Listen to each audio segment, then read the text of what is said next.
Okay, so thanks a lot that I could be here, and thanks for coming out this evening.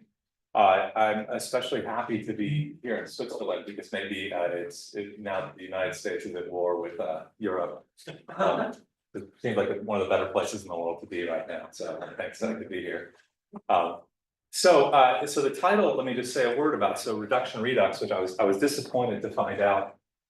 There's so much literature now on all these topics that even that title is taken. So I guess it has to actually be reduction. So there's a paper out there with this title. So I guess it really should be reduction redux squared or something. Reduction redux redux. There's a massive literature on reduction in analytic philosophy over the past 100 years, if you include logical positivism and analytic philosophy. An enormous literature.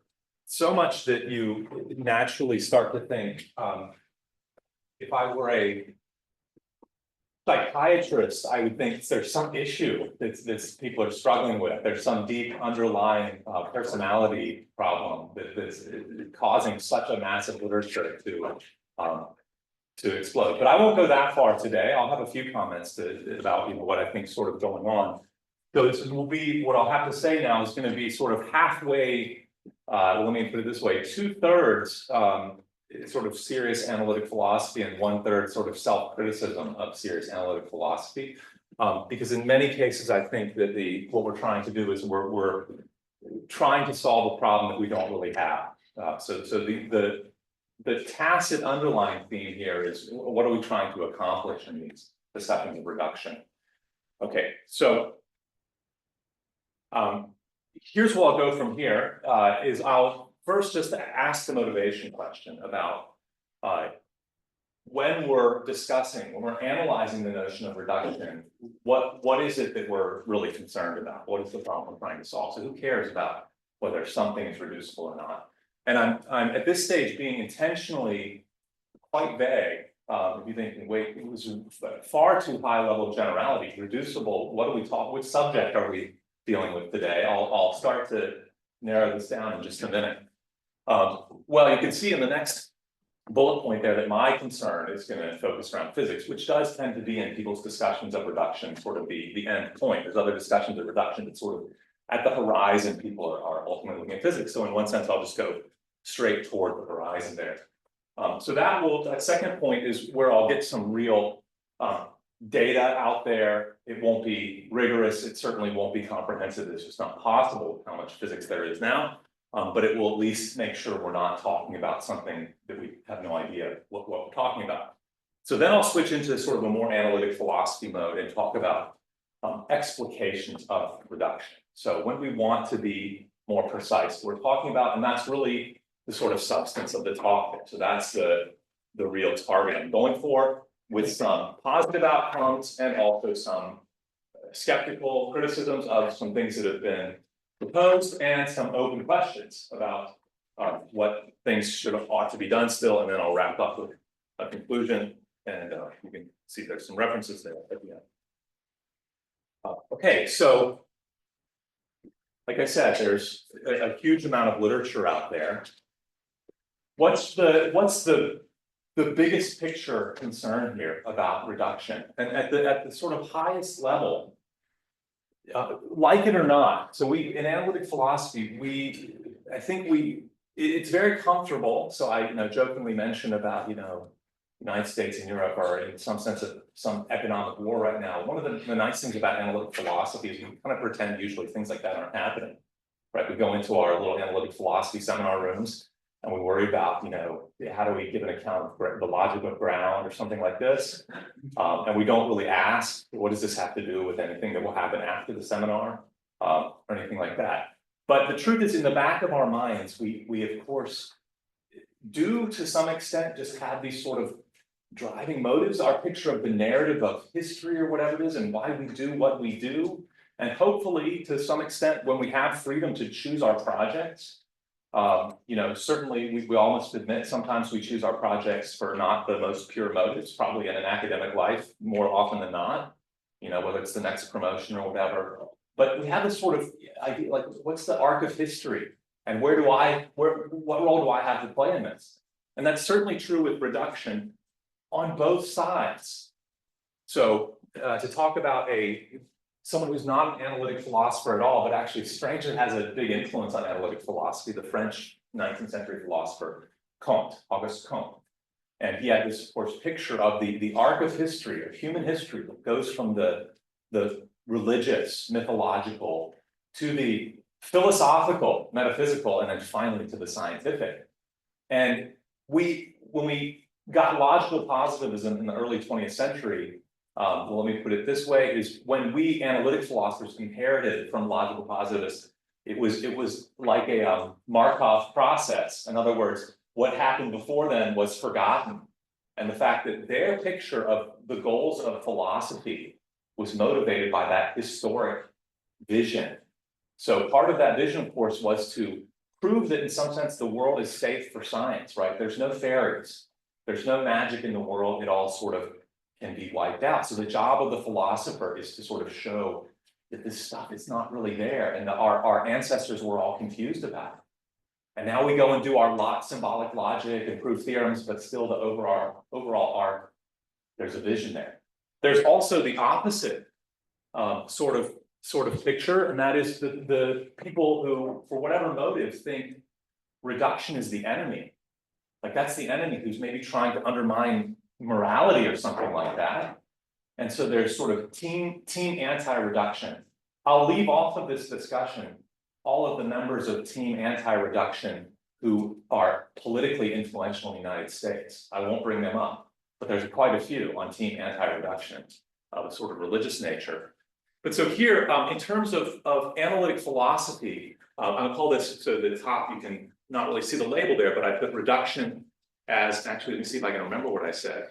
Reduction as religious something. Stance, okay, there we go. So a good Bas van Frazen phrase, stance. So reduction is a religious stance.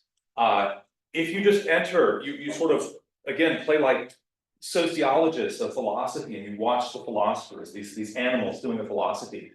And my goodness, this reduction stuff is some kind of religious movement. I mean, look at the people on the Church of Reduction, paper after paper, working out all the microscopic details of the mechanisms of reduction, making sure everything will work out. If you put on your psychotherapist hat, you say, what's driving these people? What are they hoping to accomplish at the end of the day? One thing, sad to say, and part of this is part of my, I think, tacit message I'm trying to get across, although I say it out loud. Sadly, the scientists aren't reading this and actually thinking, I'm going to do science differently because of what David Lewis said about human supervenience. So there's something going on there, but it's a driving movement in analytic philosophy. So here I put David Lewis, right? The vision of Humean supervenience, of going through systematically, checking that all of these things that were puzzling and mysterious actually can be reduced to something non-mysterious. That, of course, one branch of that I forgot to write up there is the Australian Canberra program, which is sort of basically like Lewis on steroids, right? Then in philosophy of physics, David Albert, Barry Lower with their, so probably not all of you have heard this, it's sort of a human, sort of inside joke, mentaculous vision. This vision of, we're going to start out with the Humean stuff and then turn the crank, and then we're going to have at the end of the day quantum field theory and things like this. And then even Jeremy Butterfield, who I'll mention again several recent papers on this sort of stuff. Of course, famously, arch reductionist Daniel Dennett, RIP, recently passed away. And his philosophy of physics disciple, David Wallace, who persistent sort of theme in David Wallace's work, that the goal here is to see how these things ultimately reduce down to the fundamental physical level. There is a church of anti-reduction, not actually a very well-attended church in analytic philosophy. It's like sort of not real cool in general, unless you're David Chalmers, right? It's sort of made it cool again. But then Thomas Nagel, who sort of became infamous for sort of coming out of the closet as an anti-reductionist, it's kind of got in trouble in some way for that. And then recently come onto my radar, which I won't have more to say about in this talk. Sort of had to leave this off to one side mostly, but there's a strong movement in foundations of quantum physics these figures in the line, bullet point 3 under number 2, claiming that you must have non-reducible macroscopic objects in order even for quantum theory to make sense. So they call themselves new hylomorphists in the tradition of Aristotle and Shalaway Aquinas. Okay, and then of course you have to mention at the end, now that we're here in the Catholic part of Switzerland, the non-practicing reductionists, the members of the Church of Reductionism who aren't practicing. So you ask them and you say, do you believe everything is physical? And they say yes. And you say, so what do you do differently than somebody who's not a reductionist? They say nothing. I live as a non-reductionist, but I say everything is physical. So I'm not going to mention more about them. They did lots of work, people like Donald Davidson, John McDowell, et cetera.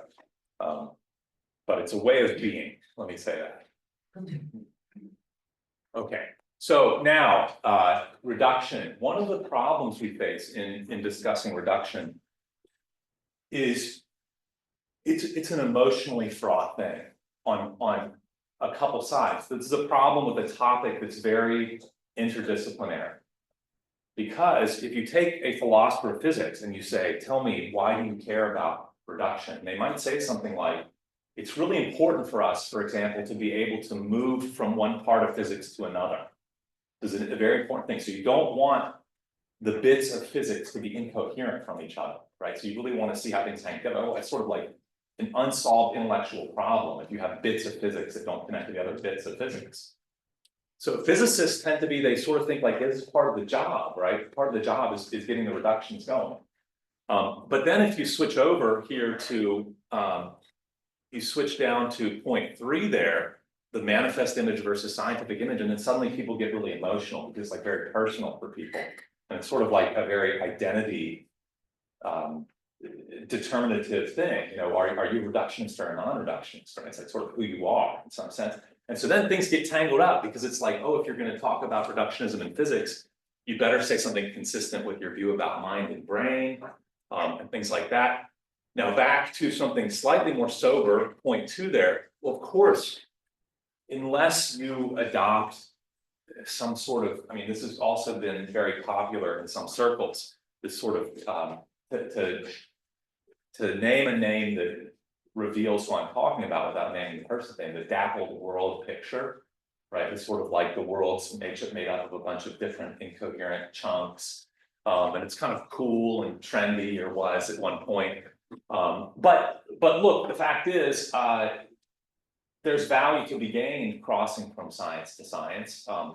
And I'm talking here about the empirical sciences. I mean, there are points, of course, at which physics and chemistry just are the same thing, right? So you don't really have completely separate domains. So it's important there as well. And that's a big issue in 20th century philosophy, this whole unity of science versus disunity of science. So it comes up there.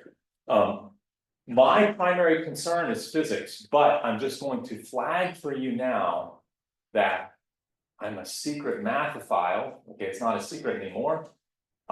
And math for me still sets the standard of intelligibility. And so I tend to think if you can't at least give examples from the mathematical domain, you probably don't really know what you're talking about. And that's because in some sense I'm an analytic philosopher. Okay, so now for the next little bit, I'm just going to assume that there's a very, very diverse range of background and knowledge of physics here. And so just to sort of lay out the way I see it as of right now in a superficial way before talking about the details of accounts of reduction that would be applicable to physics. So the story, insofar as I can tell it at all in a not an overly controversial way, is Europe, of course, wakes up, you know, after its long medieval slumbers with a little bit of Aristotelian physics, and suddenly realizes we can do mathematical physics by stripping away all the junk that we don't need. So we strip away these substantial forms. We strip away, talk about potentia and natural states of things. Now, of course, a good historian of science would immediately tell you, that sort of stuff all persists in its own ways, it becomes inertia or whatever. But the fact is, there was the beginning of this narrative of, to put it in Wilfred Seller's term, the stripping away the manifest image, getting down to the scientific image. And it certainly did make for good physics, starting with Galileo, others around Galileo's time, and very famously Descartes. The primary secondary quality distinction, so the difference between the properties of matter, position, and maybe velocity versus all the other stuff that we experience, colors, temperatures, sounds, etc. So sort of think of, here's the whole world of stuff, and just draw a little circle around basically position and velocity. That becomes the primary qualities, and in some sense, the idea is everything else ultimately reduces to that. That was certainly Descartes' point of view, with, of course, the qualification that you have this, disembodied minds that somehow are there on the side to take care of turning the primary qualities into secondary qualities or whatever happens. But this is the beginning of this sort of tension, right? The tension of the scientific image, the thing to which other things in the big picture are reduced, and everything else. Now, I'm going to mention space-time here because it's sort of a lesser known, unless you're a philosopher of physics and it's like very right in front of your face all the time, part of this story. Because it starts, of course, with, it actually starts with Descartes, actually. So Descartes himself tried to push space, so space-time wasn't a notion of it. Space, Descartes said, look, that's really just extended stuff. That's just matter in motion. And he tried and wrote lots of interesting things about this. And then basically Isaac Newton came along and said, I'm sorry, you can't explain simple things.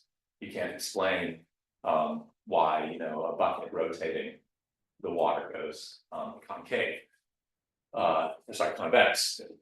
So that starts this whole debate about space-time, which in the first instance, Newton comes along.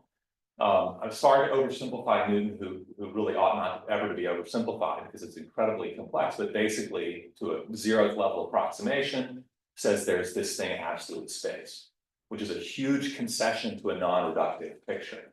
There's this thing out there.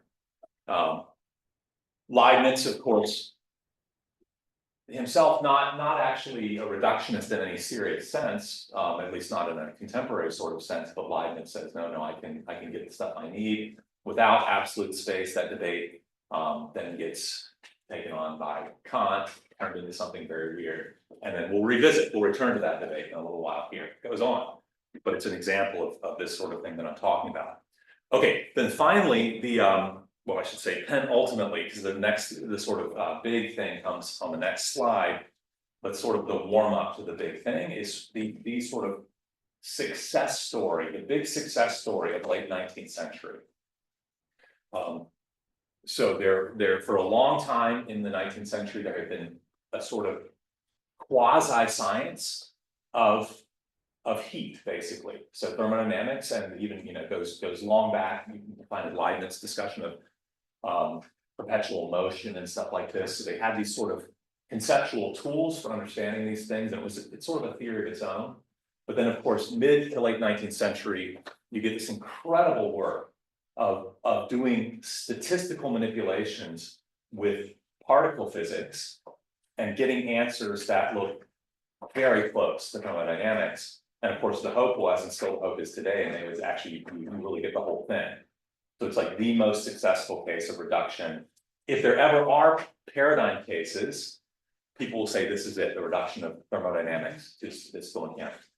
I am not, so you'll notice I haven't done it so far, and I'm just going to tell you now I'm not going to, and that is I'm not going to give you paradigm examples, because I think the literature was flawed in many ways by people taking things like this, the reduction of thermodynamics to statistical mechanics, assuming it was a reduction, and then building some Baroque apparatus to explain why it was a reduction. And I think almost none of this sheds any light on what actually happened in that situation. It's all sort of a philosopher's backward looking. I'll show you that was successful reduction. I'll come up with a big 400-page account of what reduction is that makes that come out as yes, that's reduction. I think that's not a good, I think that's not very helpful. Now, maybe it would be helpful if the people doing it had some really beautiful mathematics that like worked out the right way, but that's just not what has happened, so.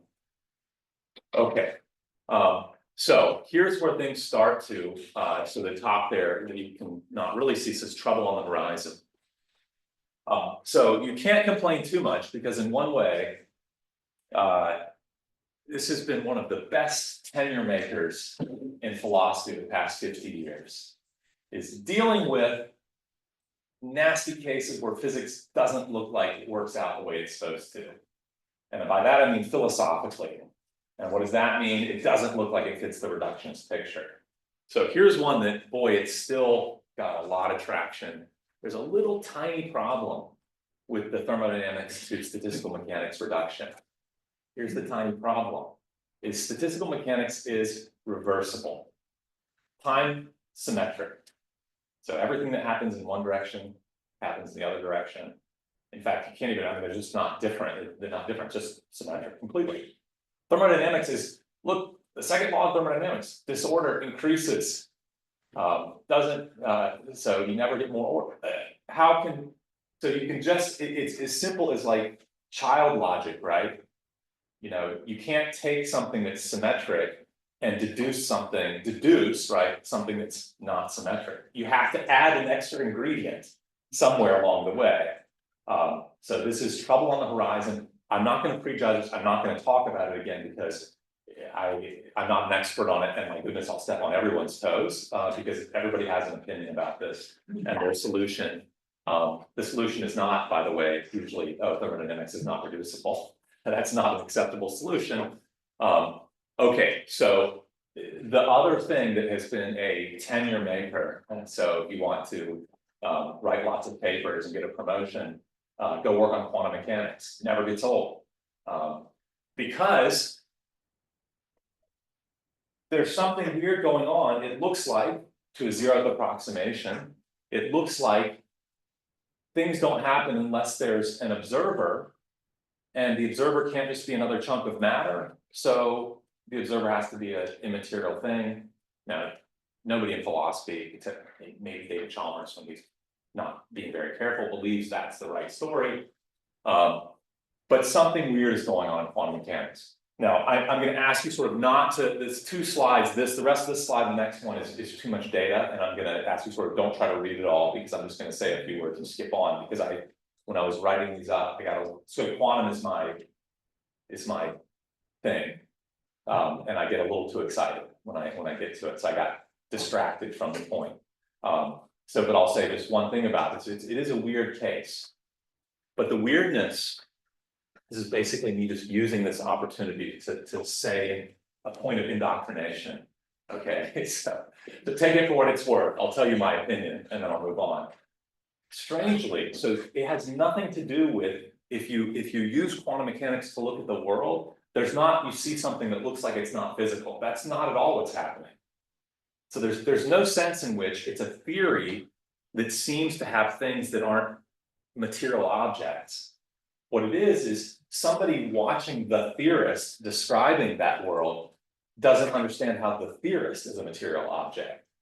So it's a very odd sort of meta problem. So the problem isn't the theory. It's not like the theory has predicates and one predicate is, is a non-material object, right? It's just that it's kind of hard to understand how something that's made out of the same things that are being described could do the describing. It's just hard to see. So it's, as Abner Shimoni, a great philosopher of physics once said, it's just a problem closing the circle.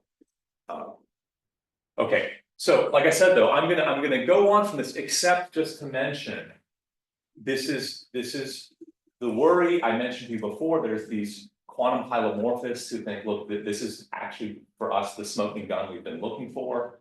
This shows us that reduction is not going to work. And my diagnosis is, okay, you can see there's some real emotions involved here, right? Like, I mean, there's some real, people really have skin in the game here, wanting to know whether it comes out yes or no. So I'm going to now try to as Quine thinks, that semantically ascend, right? So I'm going to step up a little bit to the meta level here and sort of ask more about the rules of the game. So this was just what I was saying here. This is me being a little bit hyperbolic, right? So it's like a religious thing.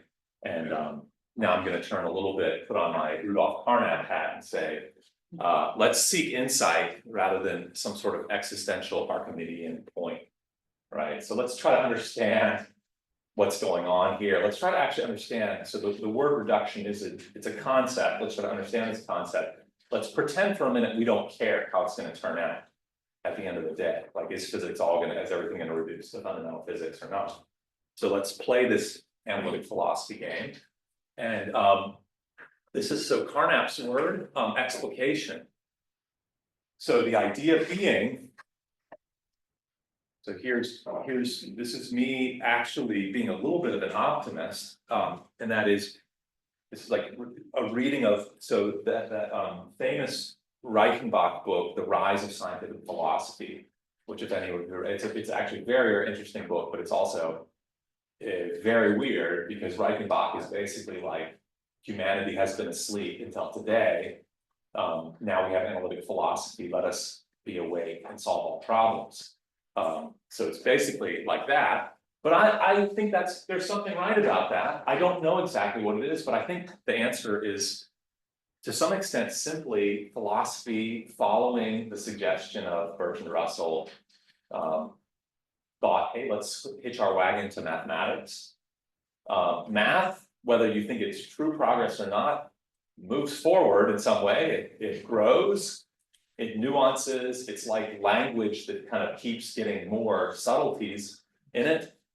And this is a bit different than what happened before, the bickering among philosophers, the back and forth. This actually gives chances to give new explications. And as the tools of mathematics grow, we philosophers can take things off the shelf, try them out, see if they shed light. So part of the lesson I want to share today, I won't go into great depth in mathematics, but is actually, I think there is hope that you use new mathematical tools, you actually see things better than you saw them before. Okay, so here's just one example if you're wondering what an explication is. Here's the simplest case. If somebody ever asks me and says, look, I don't believe in this idea of explication. I've actually heard this quite a lot recently where people say things like, well, you can't give a formal analysis of that, right? Like it doesn't admit of a formal analysis. And I say, oh, so like we probably shouldn't learn elementary predicate logic, right? Because it probably doesn't shed light on what a valid argument really is, right? So sarcastically, no, actually, Frege, Russell, that sheds a lot of light on what valid inference is. Even if you think there's more to be said at the end of the day, the formal stuff is helpful. So that's the goal I have is let's see to what extent adding a little formal stuff here is going to help us understand better what reduction is. Okay, so preliminary now, the boring details. The little promise I'll give you, the good thing about the boring details is if you follow them, and I don't mean my talk, but in general, you may actually be able to prove something. You may actually be able to see things in a new way. So let me try to be very careful in setting the stage for what I'm going to say next.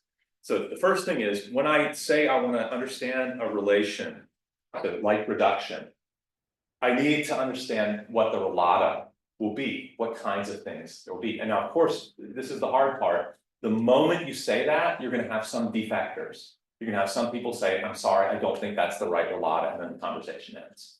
So sorry, if you don't do it though, you're always just being vague. So what kind of things are supposed to stand in the reduction relation? I'm going to take it to be theories. I'm going to, in the first instance, take theories to be, and I hesitate to even say this because I don't know why people get very worked up about this kind of thing. I'm going to take them to be syntactic entities. And then immediately, many of my colleagues will feel like, oh, you ruined everything, right? I can't, there's only confusion down that road.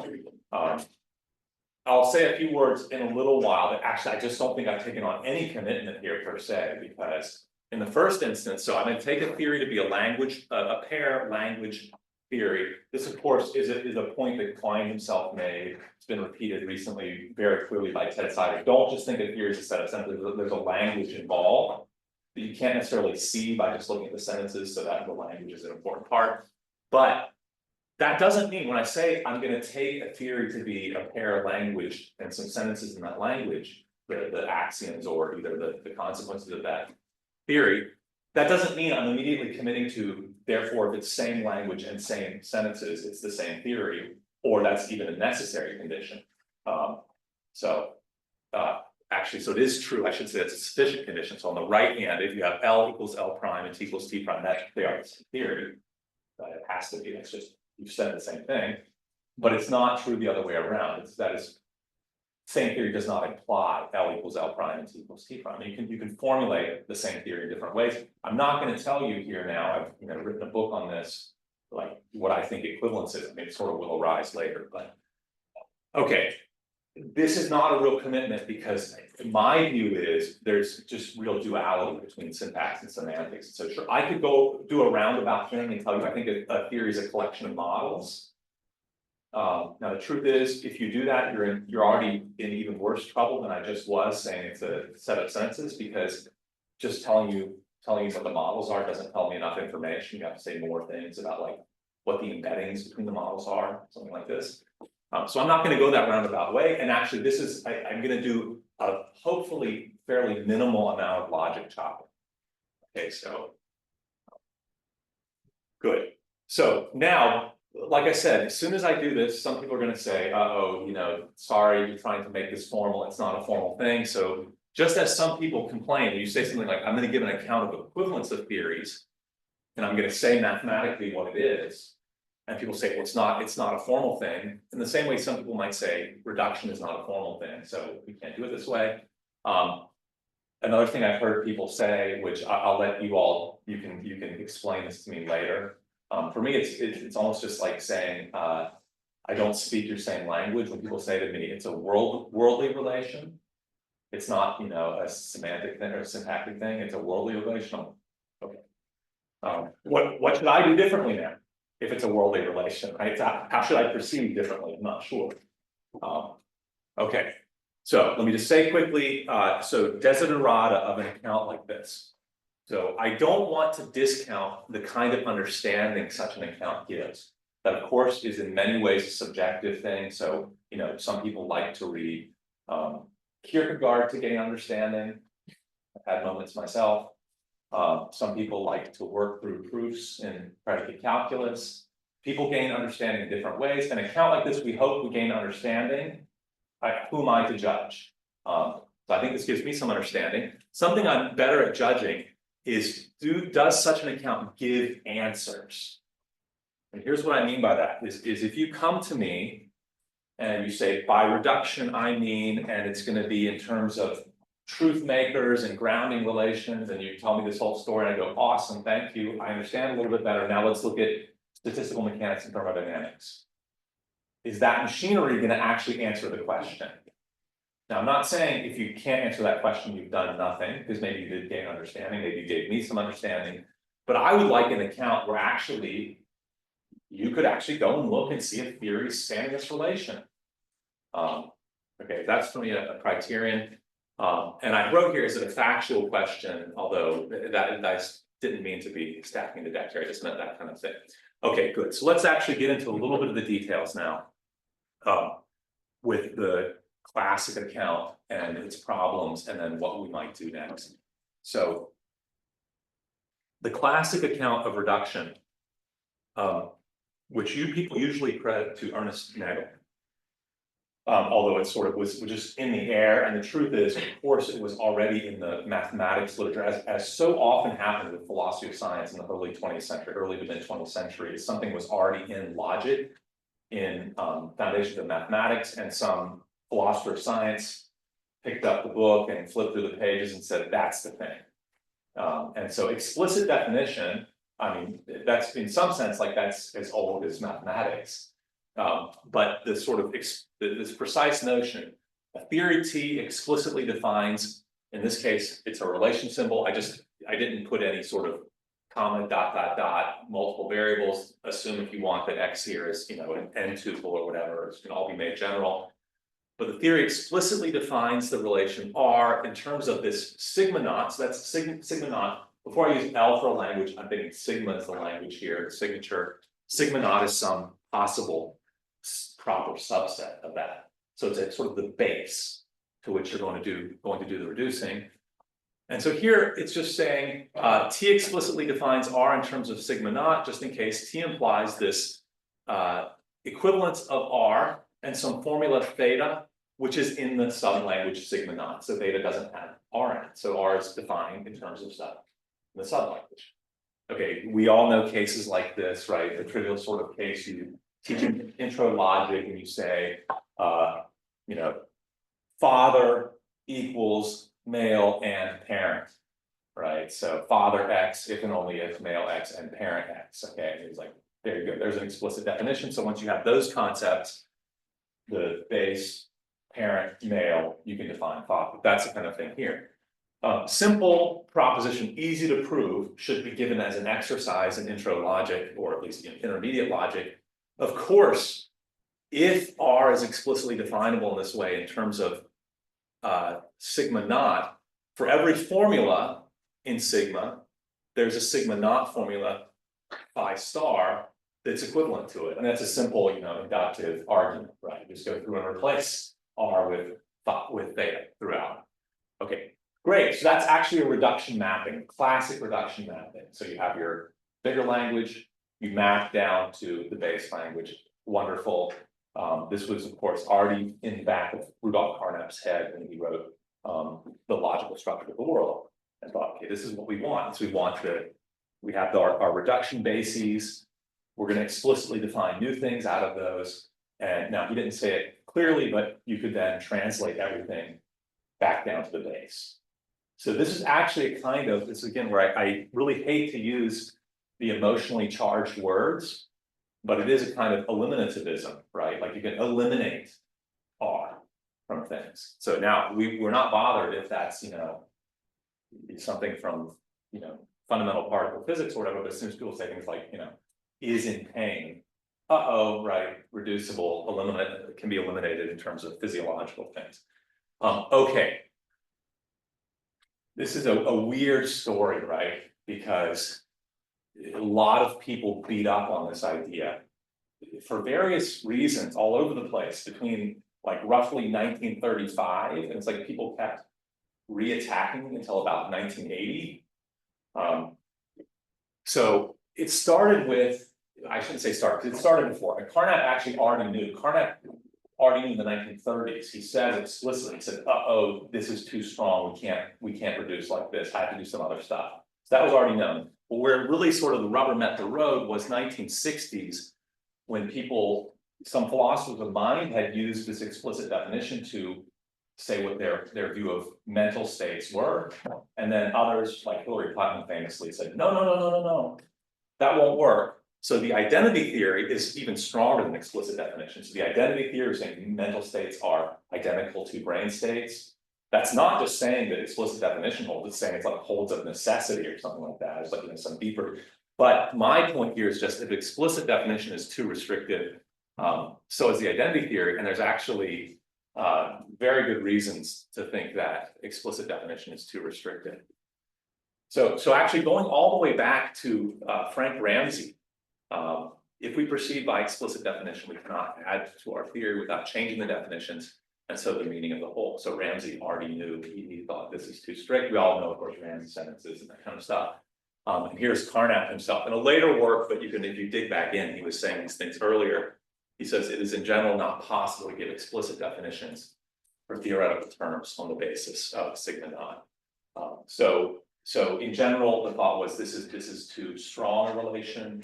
Maybe it is a case of reduction, but it's not the sort of most general case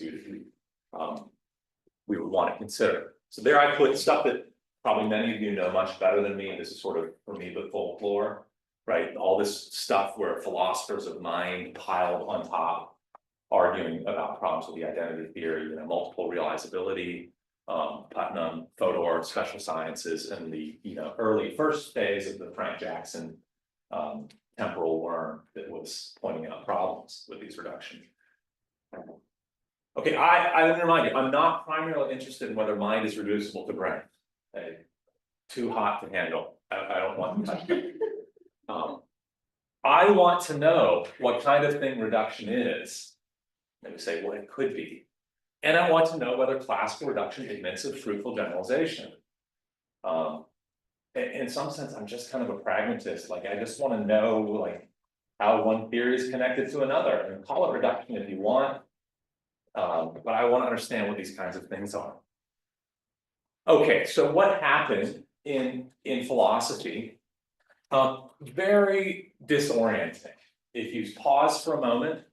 So when you have the luxury after you've gotten your education and you get your grants, and then finally you've done all the other stuff, and you have a free moment where you're hiking up in the mountains above Lugano, and you think, why do I do what I do?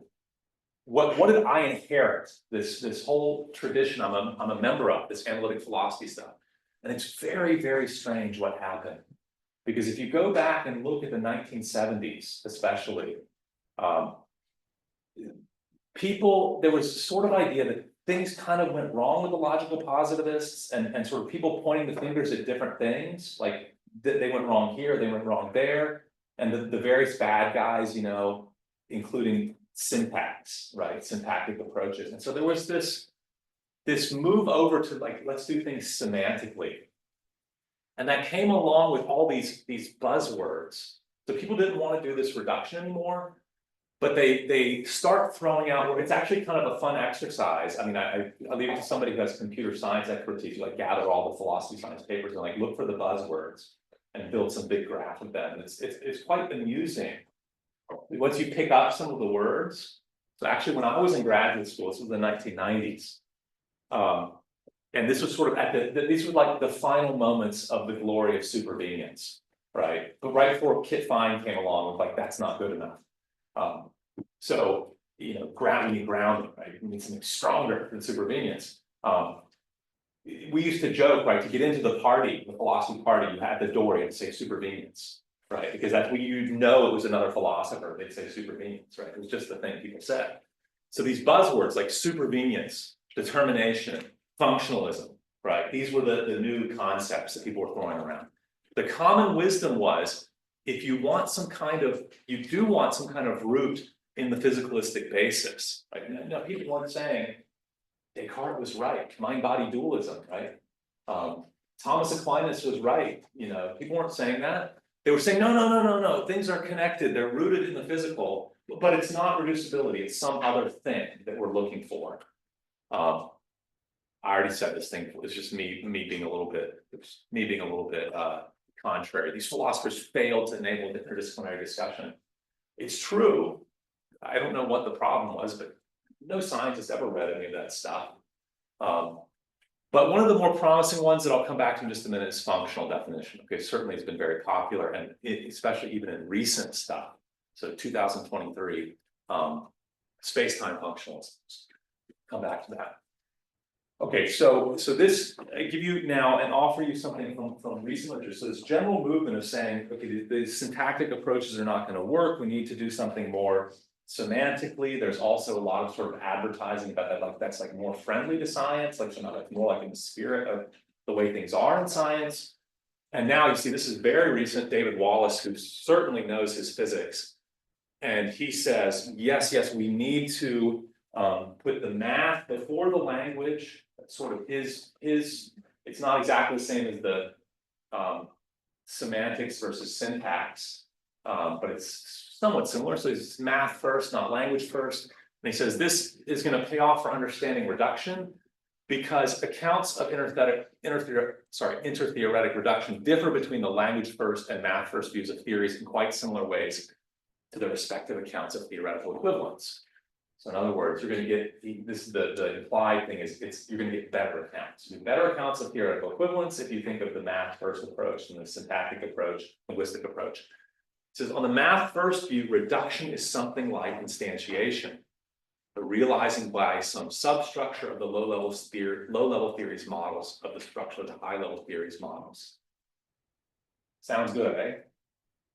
doesn't quite meet that criterion I put earlier of being able to actually check for real theories. Is actually, by the way too liberal, right? Instantiating by realizing some substructure. You play with, there's lots of instantiation in math. I promise you, you can find, you can instantiate topological spaces and groups and Lie algebras, and I mean, there's lots of connections in math. They're kind of almost like for free, right? So, okay, this is me taking a little dig at semantic sort of thought thinking, because I'm going to come back now in a more syntactic direction. Okay, after the invention of model theory, this was the summary of the thing I said before. Formal philosophy fell into confusion about what could be achieved by semantic methods. There was lots of talk about, here's a problem that got created by syntactic methods, it's solved by the semantic methods. Okay, just moving on from this. Okay, so here's what happened next in this story of reduction from the 1970s. Let's move to a semantic approach. Let's not talk about reduction as an explicit definition. So let's talk about supervenience. What is that? It's basically no change in the stuff that's supposed to be doing supervening on the base unless there's a change in the base. Okay, sounds great. Well, suppose you're still not happy just saying words and you want to actually sort of make that more precise. If you do a good job, it's not immediately obvious that line 1 gives you line 2 or bullet point 1 gives you bullet point 2. But here's what it turns out to be: an elementary embedding of one model into another, restricted to the sublanguage, lists uniquely to an elementary embedding of the full models. That's the best way to make it precise, that notion at the top. Rumor is, I actually talked to Jeff Hellman, who was a Hillary Putnam student in the early 1970s. And Jeff Hellman said Hillary Putnam knew this, that this here actually is implicit definability. And Putnam, knowing his logic quite well, knew that Beck's theorem, implicit definability implies explicit definability. So supervenience implies explicit definability. And so therefore, if you think that's reduction, it implies reduction. So this was known by Hillary Putnam. He apparently said it in a seminar. Jeff Hellman then wrote a paper about it. Strangely, Hellman, in his paper, if you go back and look at it, they mention this explicitly. They don't say Putnam told us this in a graduate seminar, but they say, Beck's theorem leads to a problem, is that what we want, they call it determination, but it's supervenience, gives reduction. And then they say some puzzling thing, but the collections of models we're looking at are not the models of a syntactic theory. And so it's just like for me, sort of smoke and mirrors. So they think it's not a problem for us. A couple years later, Beeler argued that functional definition itself, which I haven't told you what it is really, but he says it's just implicit definition, and so implies explicit definition, and so reducibility. So there was sort of this knowledge of these semantic funny business. Actually, you can't avoid some of the issues that came up in the syntactic approach. Now finally here, I'm just going to, at this stage, name, so it comes to my knowledge. There are people doing research here right now on this issue, and I'm not the expert, but it's very relevant. So in a pair of papers, 1970, 1972, Lewis said, first of all, I know how to solve this problem we've had for a long time of defining theoretical terms. That is basically the problem of reduction, which you're asking how theoretical terms, in some sense, are related to the observational terms, or as Lewis preferred to say, the new terms to the old terms. And Lewis said in a very, very strong papers, right? Which if you read these papers, it's a lot like Quine, right? There's a reason why these people were so significant, is you read these papers, you feel like I'm illuminated. And then you read them again, and you think, okay, sounds okay. And you read them for the 7th time, and you're like, did he say anything new? So here's what Lewis says. So read this quote 12 times, and then you'll start to get, okay, sounds good. Okay, so this is what I've called functional definition. The sigma terms have been defined as the occupants of the causal roles specified by the theory T. As the as the entities, whatever those may be, that bear certain causal relations to one another and to the reference of the sigma naught terms, which I just make the notation a little bit to be consistent with my own stuff. If you stare with your formal eyes at that, so that the words causal, so the word causal disappears and occupants disappears, and you know, causal roles, that also vanishes, because if you're thinking with if you put your formal glasses on, a word only makes sense if it actually has a formal explication. So these words, you think causal, is that relevant here? If it is, what's the formalism for causal? I don't know. I mean, maybe there's people who have been working on that for quite a while. At the end of the day, I mean, Lewis himself tells us, he says, here's the formal representation, and this is what he writes. That's all it is. The thing at the top, T, the new term, is the X such that phi X. And now phi is a formula that has no theoretical terms in it. That's just an explicit definition. That's an explicit definition of the new name. So far, you know, the words sound interesting, but the formal thing is nothing new at this stage. Okay. Now, I said there were some people working on this problem here in Lugano, and I fully expect them to solve it and make it come out right. But I don't have the answer yet, so I'm going to let them talk about it. Okay, good. So I'm going to tell you very quickly about another idea. This idea is not going to make all problems go away. I don't have that for you today, but what I do have is to remind you of something that actually is formally quite fun, because explicit definition, the good news is, it's actually much more interesting than that first sentence I wrote out for you. So that first sentence, for all x, Rx, if and only if theta x, that's like super boring, right? You know, you don't really get new insight when you go from parent, male, father, okay. But actually, the math is more rich than that, okay? So classical reduction, that explicit definition, it permits relations or functions or constant symbols on a fixed domain to be reduced to relations, function symbols, constant, on the same domain, right? That's one reason it's kind of boring. You never get new entities, right? The entities are just there. Now keep in your mind, so reduction in some sense, if you're taking a fairly tight view of reduction, so if you're not just some sort of like liberal, like there's some sort of like instantiation, it's sort of the inverse of definition, right? Definition lets you go up from stuff, new stuff. And I think it's a very open philosophical question and maybe theoretical question, what methods of definition you permit yourself to do. But then hopefully you can go back the other way. So you can replace defined things with their definees and you get some sort of translation. Okay. So what we need here is we need a method or methods of defining new domains out of old ones. And now you know, you're supposed to, I think it was Einstein who said, right, like the way you look really original is by like not telling people your sources, right? Like you keep it secret. And the thing is, I do have to be honest, like I'm going to tell you something that I could pretend and say like I was up in the mountains and I figured this out, but no, actually I was looking at old papers and it was already there. Is actually there's very standard methods of defining new types of things just in first order logic. You're not even using higher order logic yet. And this is just these 4 sort constructions. You can take a quotient sort. So if you have an equivalence relation on a sort, you can take the quotient. You have a subsort construction, that's domain restriction. You have a product construction, you have a co-product construction. I don't need to bore you with the details. One can also argue ad infinitum about are these the right constructions, but I'll just sort of show you really quickly what you can do with this. So now you can talk about an extension by these kinds of definitions. So you start with a base theory.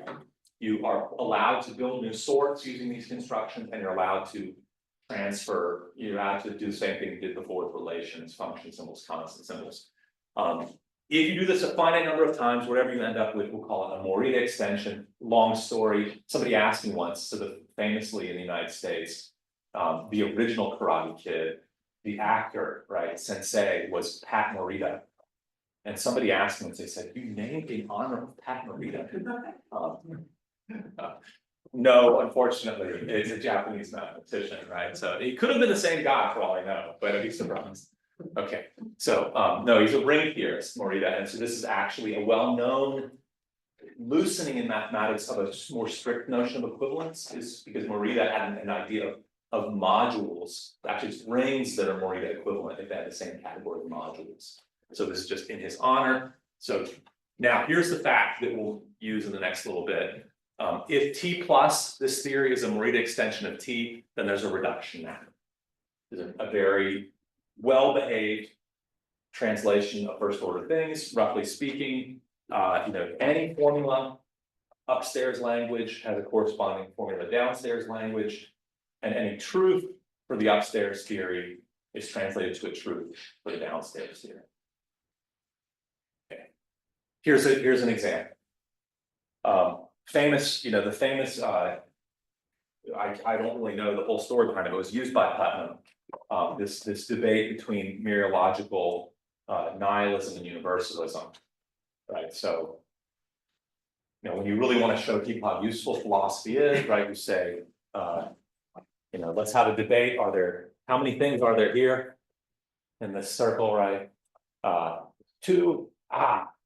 You're a nihilist, right? No, there's three if you're a universalist, right? So are there just the two things, or is there also the mereological sum of the two? Off to the races, let's have a big fight about this. Putnam says, equivalent, doesn't say more about it, but actually in this case, you can see without too much work that you can get to the universalist theory in this case. Look, if you start with finitely many objects, and thank you, Joshua, for reminding me that this is restricted to the finite case the other day. You can build products and then take quotients under a permutation, and you get all the mereological sums up to n if you want. So you can do more extension, and then the nice thing is, and this is not a surprise by any means if you think about it, that for any formula in the universalist theory, there's a corresponding formula in the reduced theory. Now, of course, that's not a surprise at all. You can paraphrase any formula about mereological sums into a formula about their element, right? It's not a huge surprise. Okay, that's a reduction in a very conservative sense, but already way more interesting than the classic Hegelian thing, because actually now you're really getting new entities that are reducible to the old entities. Okay, that's not the greatest example in the world, because those theories are actually equivalent by the same standard, which I haven't told you, but you have intertranslatability, in fact, by interpretability. A more natural example, which I told you, math is kind of the guiding light here for me, and this is as it should be, right? So we all know if you hang around foundations of math people, here's something that better well be right, is the theory of the rational numbers better be reducible to the theory of the integers, right? You can get the theory of rational numbers for free out of the theory of the integers. You just do some definitions. That's the same sort of thing. It's a Morita extension, and you can translate back as it's not surprising. Like any statement about rational numbers, you can unpack it as a statement about the integers. Okay, good. So let me wrap up now with only maybe a step in the right direction and a pointer at ways to go. There is a fundamental dilemma for reduction, which was already very clearly recognized by Carnap in his early days on the structure of scientific theories, is if the new stuff N and the old stuff O, if that relation is too close, as it is, for example, an explicit definition with just a relation symbol and a formula, it feels like you're just making up a new name for the old stuff. Right, so there's some relations that don't feel like reduction because they don't feel like there was anything new in the first place. On the other hand, at the opposite extreme, if the relation is too far apart, so of course the total extreme is where you just say reducible and you don't say anything about the relation, right? You just say something like, somebody says, "Oh, you believe in God. How can you do that?" And I say, "Oh, God, I believe in God, but he's reducible to the physical world." You say, "How?" I say, "Well, there's some sort of embedding relation." I can say that, right? But if they're too far apart, it seems like the new thing is possibly ontologically problematic. Now, here I'm not putting on the hat. I'm not anxious about the kind of reduction that some people are actually like, oh, I don't want to have too many entities. I'm actually really more interested in like knowing how pieces of science hang together. And it's true, if you just wave your hands and say, that's reducible to that, I don't know exactly why, but it feels right to me. That's not good scientific practice. And so that's the problem on the other side. Okay. Let me remind you that Carnap, for all his, I can't remember, somebody said once, that on the scale of the most boring philosophers ever in history, right? And like, you have to like, think Carnap is going to be pretty hot, right? He might actually win. But it turns out actually, if you like read now and then between the lines in Carnap, and he says stuff that's actually quite wild. And there's this sort of like existential element in Carnap where he talks about freedom being the essence of scientific practice and the freedom to develop new concepts. And this is one of the things that drove him to reject his own use of explicit definitions. So Carnap said, you want to avoid this sort of obsession with reduction because you want to give the scientists this sort of free rein to develop concepts, which interestingly, and I don't have anything to say about this today, I'm not the expert on this, something quite beautiful that happens in mathematical practice. Right, so how is it that mathematicians make up all these new concepts, the growth of concepts in math, and yet they're tame in some sense, they have control over the new concepts. So reduction, let's think of it as a positive thing. It's not throwing stuff away, it actually gives us inference tickets, right? It allows us to learn things about the upstairs from the downstairs and vice versa. So that's the whole point of translating. And if I may borrow from my own unknown view that probably would be controversial if it were known about theoretical equivalence, and that is when in my view, when you say theories are equivalent, so I've had a few people tell me like, oh, that's not good, because if you say they're equivalent, like you're saying like there's no debate there, like we shouldn't worry about choosing one or the other. And like, no, I'm like completely liberal about this. I think if theories are equivalent, you're still permitted to have a favorite.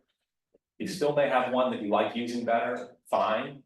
You just have the permission to switch between using them, right? So if you adopt one and it's equivalent to the other, you can switch over. And the fact is, if you know how to use things right, you can transfer the information back and forth. So equivalent, saying things are equivalent is because I don't believe, I'm not one of those people who believes in the third theory, so to speak. Because if you have two equivalent theories, I don't think that means you have a problem and you need to find yet another theory. I think, yay, your two theories are equivalent.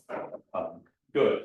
It's like, Boolean algebras and stone spaces. Yay, I don't need to choose between them, and I don't need to find a third thing that's like independent of the commitments of Boolean algebras and stone spaces.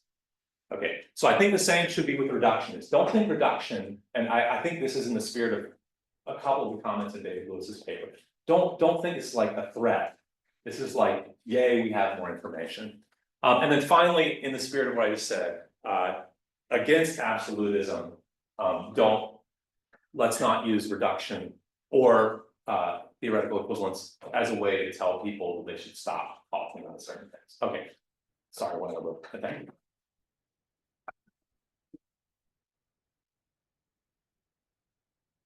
Indeed, so we have almost 25 minutes of Q&A.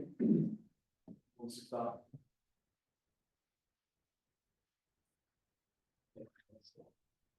Yes, and thanks for a great talk. Lots of interesting stuff. I want to pick up on what you said about definitions and definitions allowing to move up and reduction going in the reverse direction, so moving down.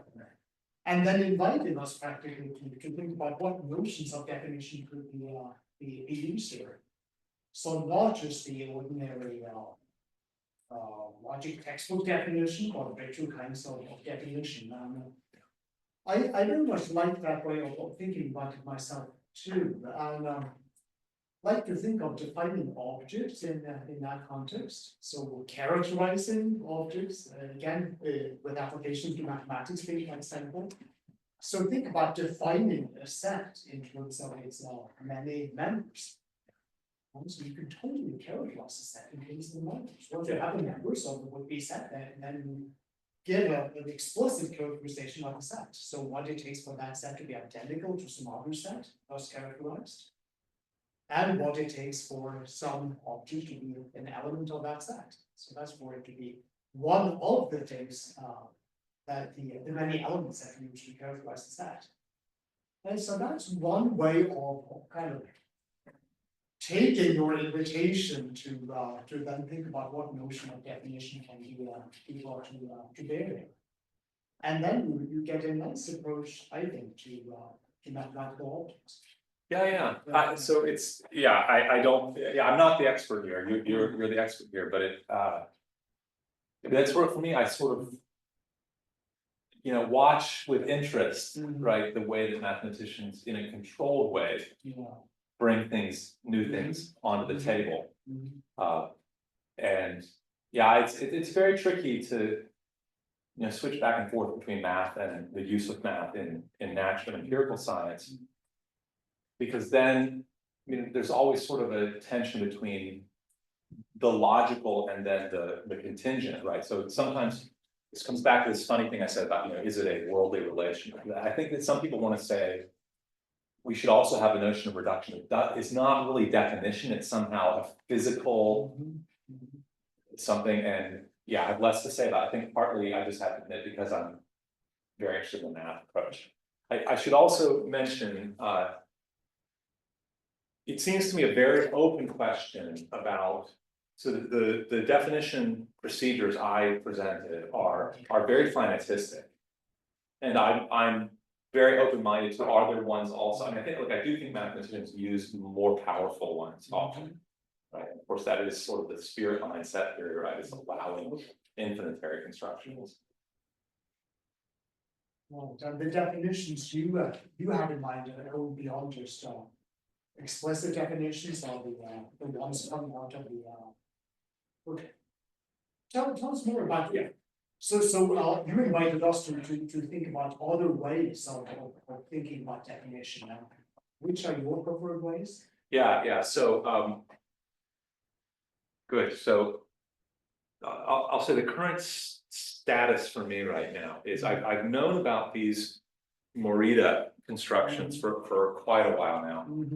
And in fact, actually in the philosophy, I shouldn't say philosophy, but the mathematical logic literature, if you look back in the 1970s, some of these Polish logicians were definitely using this kind of thing.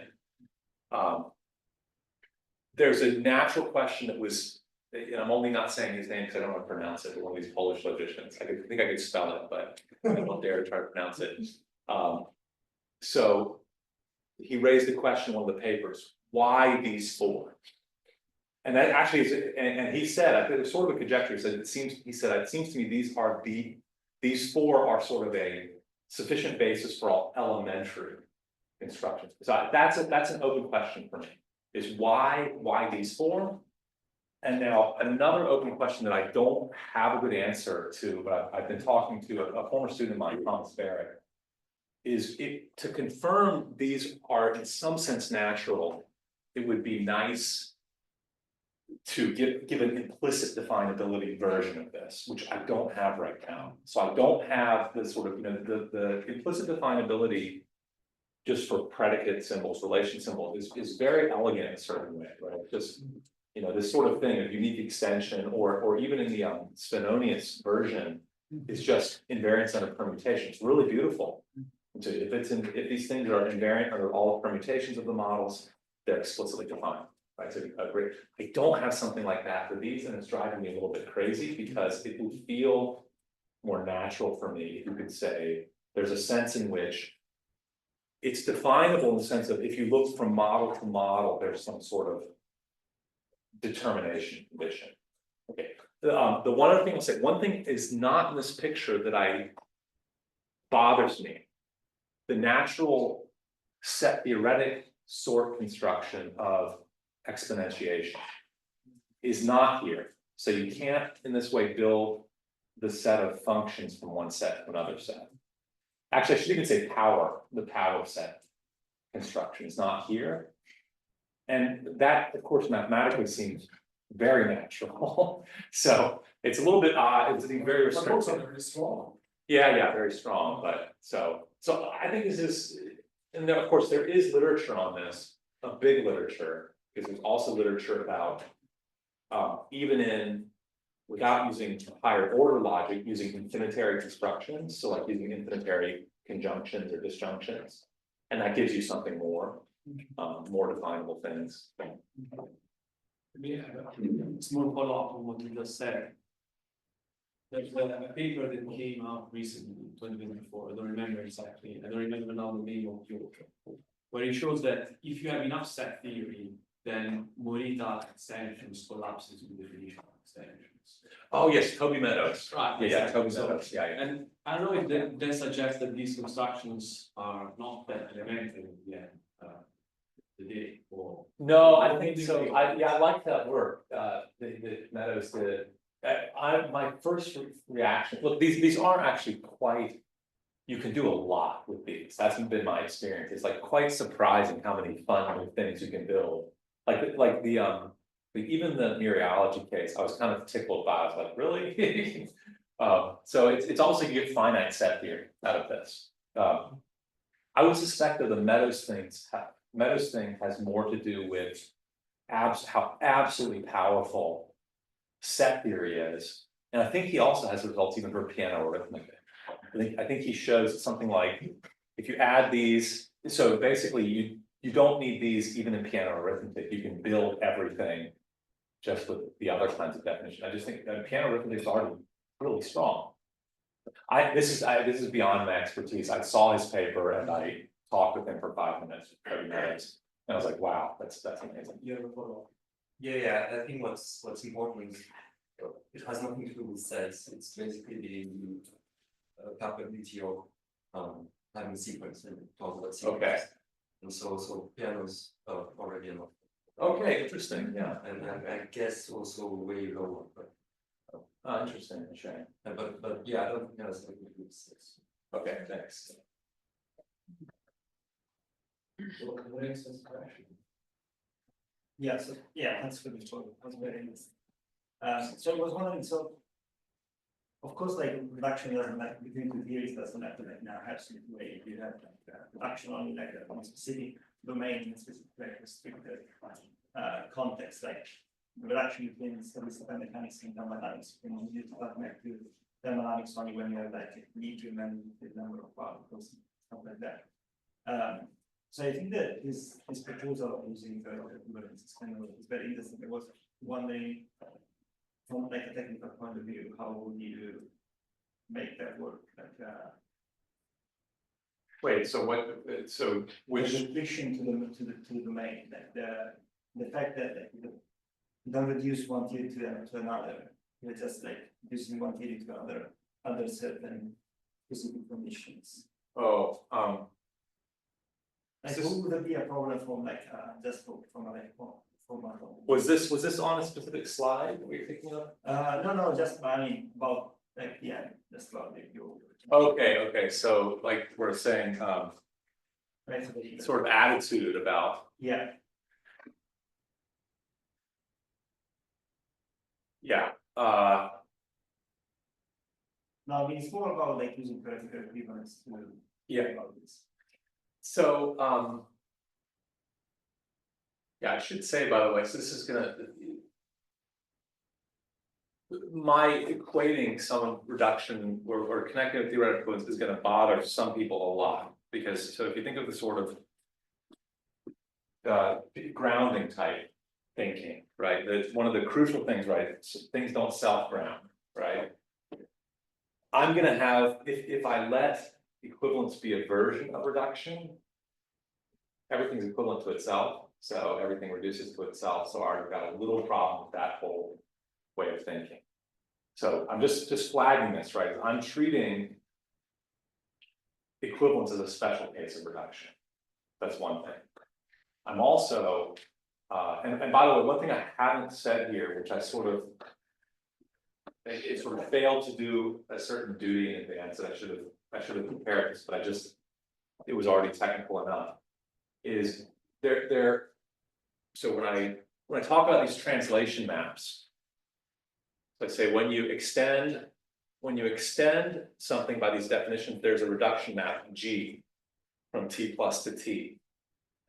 One wants to know what features does G have? Why is this considered a reduction map? And actually, that's not a hard question to answer, I believe, sort of based on inductive evidence of past experience. If you just sit down and write down some things. So it's not going to be that every translation whatsoever should be considered a reduction. So there should be some special features of G. And one of the problems, I shouldn't say a problem, but it's a sort of unknown frontier, is the collection of theories is a pretty complicated type of beast. And so the normal things, you know, if you're just thinking, okay, I learned some basic math, so I know the interesting features of maps are things like being one-to-one and onto, right? So does this have to be one-to-one or onto? And then you get a little more advanced and go, oh, well, that's not the interesting question. The interesting question is it a monomorphism or an epimorphism? Actually, sorry, even that is not good enough for this context, because and this is where I'm sorry, I just have to wheel out technical jargon. It's actually a two category. So this collection of theories and the arrows between theories, the arrows between theories have arrows between them. And that means the whole notion of epimorphism and monomorphism becomes nuanced. So I'm sorry to say, this is math today, right? This is the way math is, really complicated. So anyways, that was just to say, there should be, you know, here's a sentence, it's a reduction, it should have the following features. Now, that, by the way, would be a good project for somebody who has a little more time on their hands tonight at the moment. Okay, but whatever it is, it's going to come out to be, once again, an equivalence is a reduction, because actually this case I gave you of the mereology one, that's actually an equivalence. Actually, that map that takes phi to phi star is quasi-invertible. So in other words, what it means is, this is where being a two category is important. The loop, when you go from one to the other and you come back, it's not like isomorphism. It's not this followed by this is the identity. It's this followed by this is naturally equivalent to the identity. So anyways, that was all just to say that. Okay, so there's some complication going on here. And one thing I should say, this is very powerful though, because then also if you have two things that are equivalent, you can prove a reduction. So suppose you're trying to show that something's reducible to the one, if you can reduce it to the other, that by transitivity will give you reduction. So some look, this is the thing with technical philosophy, and especially technical philosophy of science, is like it's a real hard decision which things to actually jump into and which things to stay away from. I mean, seriously, because you can waste years, on, especially early career when everything's at stake.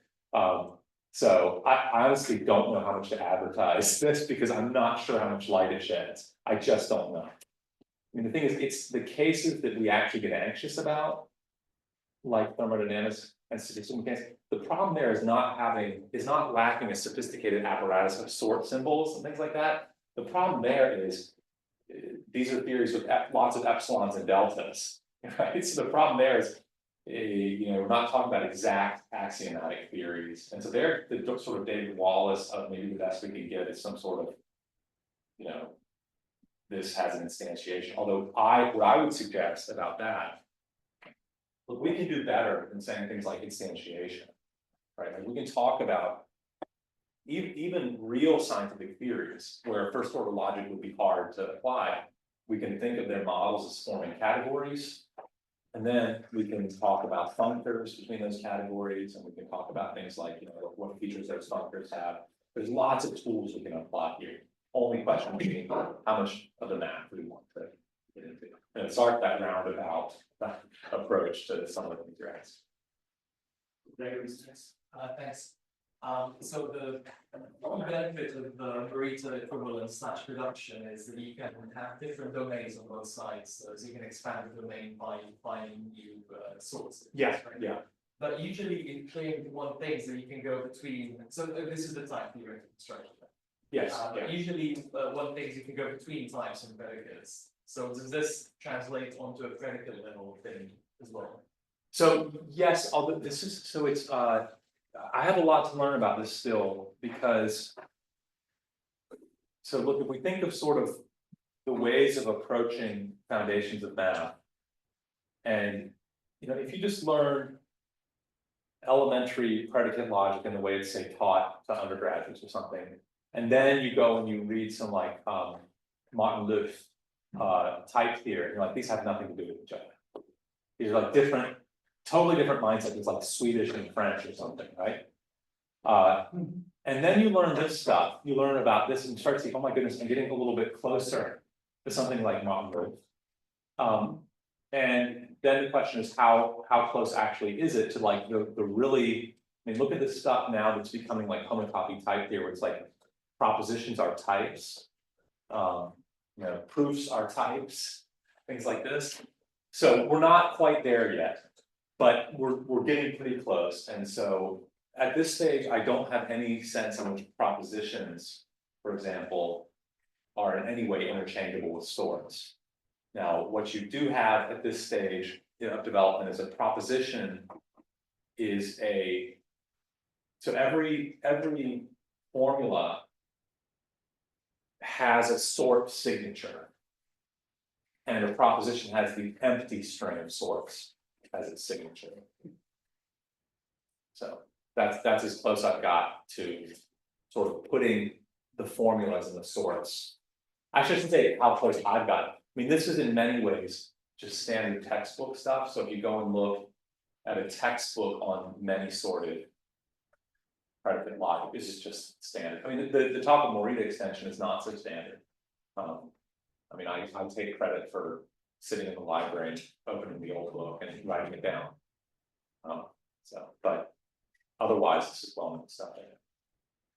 Next, there's a question online by Paul. Hello, can you hear me? Yes. Thank you for the talk. Sorry I couldn't be in person. So you set up this thing at the beginning, so this history of the Church of the Reductionist and the Church of the Anti-Reductionist. I really like this story, and you're saying that people get worked up about reductionism and all of that. And then after, this seems to be like a condition on what conception of reductionism you want. You want one that will match in some way what people get worked up about. But now the problem with these formal definitions of reductionism is that I feel like people from the Church of the Anti-Reductionists, imagine you have two theories and one reduces to another. The Church of the Anti-Reductionist could say, yes, I'm fine with your definition, and this reduces according to your definition, but they will not, but still they will still be worked up about claims of reduction. Let me just give an example. So if we take the set of statements about people, okay, and we have one predicate, going to jail or not going to jail. Then we take another set of statements about judges, and judges that say that decide someone goes to jail, not goes to jail. Then we would have a perfect equivalence between these two theories. We will have person P goes to jail if and only if a judge judges that the person will go to jail. But it would be odd to say that going to jail or people going to jail reduces to judgments of judges. So, or we would be able to do the same thing with cause and effects. We will have effects reducing to cause, since we will have all these equivalents of theories. So what I'm worried is that it's way too formal for what we care about when we speak of reduction. Does it make sense, my question? Yeah, absolutely. And this is, I should advertise the workshop next Tuesday, right? Because we'll be talking about equivalence a lot there, but this is, I grant, is a real conceptual dilemma. And I tend to be an apologist for formal methods, and if I have to escape quickly, I just say I'm proposing a necessary condition. Actually, I can't take credit for that myself, because actually Clark Gleamore in the 1970s paper about equivalence, and he sort of had a sense for, I'm going to get complaints, and he said, I'm proposing a necessary condition. So when I have to escape quickly, I say that. More seriously, I have a little bit more to say, and that is, in a situation like that, often cases where people say, look, your account, which is purely formal, will count these things as equivalent, and they're not, or will count this as reducible to that, and they're not. I say, well, we're in a context where there's more theory. So you need to actually add, more claims about what's going on there. And then when you make explicit all of your claims, you'll see actually even formally they're not equivalent, or even formally that's not reducible. So to give there's a famous example that I've seen wheeled out so many times, and I'll probably get it a little bit wrong, but it's it's a famous paper by Larry Sklar called Saving the Noumena. Great paper title, right? Saving the Noumena, so it's like sort of defensive scientific realism. And Sklar says formal accounts are nonsense, because there exists a tiger, or there exist tigers, is formally equivalent to there exist lions, right? They're both, if you write them down in elementary predicate logic, exists X, PX, exists X, QX.